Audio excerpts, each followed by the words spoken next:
মা সবাই খালি কমেন্ট করে কত কত গালি কিস দাও।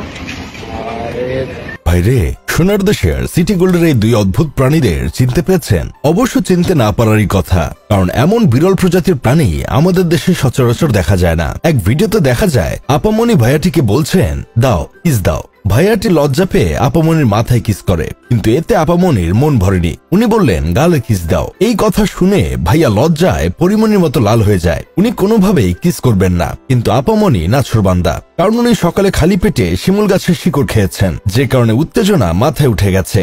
উনি বারবার ভাইয়াটিকে বলছিলেন আমার গালে তোমার চুমু খেতেই হবে। কি আর করা, গার্লফ্রেন্ডের মন রক্ষার্থে ভাইয়াটি আপামনির গালে কিস করে। এখন আমার কথা হইল, আপামনি আপনি কোন কবিরাজের ওষুধ সেবন করেন? না মানে কি পরিমাণ কুরকুরানি থাকলে পাবলিক প্লেসে দিনে দুপুরে চুমু খাওয়ার জন্য নিরীহ একটা পোলাকে জোর করেন? আগে দেখতাম ভাদ্র মাস আসলেই কুকুর পাগল হয়ে যায়, যেখানে সেখানে একটা আরেকটার সাথে কট লেগে যায়। কিন্তু আমরা তো মানব জাতি, সৃষ্টি সেরা জীব, কোনো ভাদ্র মাসের কুকুর তো না যে যেখানে সেখানে উত্তেজনা সহ্য করতে না পেরে কট লেগে যাব। কিন্তু বর্তমানে এইসব কিছু বিরল প্রজাতির প্রাণী দেখলে মনে হয় মানুষ দিনকে দিন ভাদ্র মাসের কুত্তা হয়ে যাচ্ছে।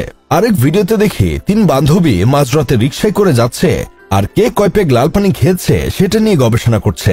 এদের দেখে আমার মুখ থেকে একটা কথাই অটোমেটিক বের হয়ে এসেছে, দৌলতদিয়ার প্রোডাক্ট ঢাকা শহরের রাস্তায় এলো কিভাবে? এদের দেখে আমার বন্ধু কেরামত সাথে সাথে আবাসিক হোটেল কর্তৃপক্ষকে ফোন দিয়ে বলে, ভাই আপনাদের কর্মীরা হোটেল থেকে বের হয়ে এসে লাল পানি সেবন করে মাতলামি করছে, দয়া করে এদের নিয়ে যান। আমি অবশ্য মিরপুর চিড়িয়াখানার কর্তৃপক্ষকে ফোন দিয়ে বলেছি, ভাই চিড়িয়াখানা থেকে 3টা বিরল প্রজাতির প্রাণী পালিয়ে জনসমক্ষে চলে এসেছে, যা সাধারণ মানুষের জন্য বিপজ্জনক। দয়া করে 3টাকে খাঁচায় ভরে এইখান থেকে নিয়ে যান। আজকাল আমাদের দেশে প্রায় সময় দেখা যায় মেয়েরা পাবলিক প্লেসে সিগারেট খায়। এখন সিগারেট খেতেই পারে, যেহেতু নিজের বাপের টাকা দিয়ে সিগারেট খায়। এটা নিয়ে আমাদের কোনো মাথা ব্যথা নেই, কিন্তু সবচেয়ে বেশি খারাপ লাগে তখন যখন দেখি কোনো মেয়ে স্কুল ড্রেস পরা অবস্থায় চায়ের দোকানে বসে ওপেন সিগারেট টানছে। এটা নিয়ে তাদের কিছু বলা যাবে না, বললে সাবান বাদে 14 গোষ্ঠী ধুয়ে দিবে।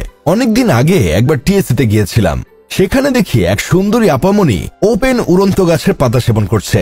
যাদের উড়ন্ত গাছের পাতা সম্পর্কে ধারণা আছে তারা নিশ্চয়ই জানেন, কেউ এই পাতা সেবন করলে আশেপাশে কুঘ্রাণ ছড়ায়। এটা দেখে আপামনিকে ভদ্রতার সহিত আমার বন্ধু কেরামত কইল, আপা পাবলিক প্লেসে কি এই জিনিসটা সেবন করা উচিত হচ্ছে?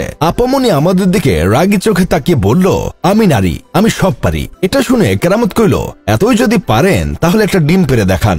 আমি কেরামতকে নিয়ে কোন রকমে ওইখান থেকে পালিয়ে আসলাম, কারণ ওইখানে আর কিছুক্ষণ দাঁড়িয়ে থাকলে পাবলিকের হাতে কুত্তা মার খেতে হতো, এমনকি শাহবাগে আন্দোলনও হতো। কয়েকদিন আগে একটা ভিডিও নিশ্চয়ই দেখেছেন, একজন মেয়ে রং সাইডে গাড়ি নিয়ে আসছিল বলে এক ভাই প্রতিবাদ করে। তখন মেয়েটি উল্টো ফাপড় মেরে বলে, আমি তোর নামে হ্যারাসমেন্টের মামলা করব, তুই আমার সাথে ইফটিজিং করেছিস।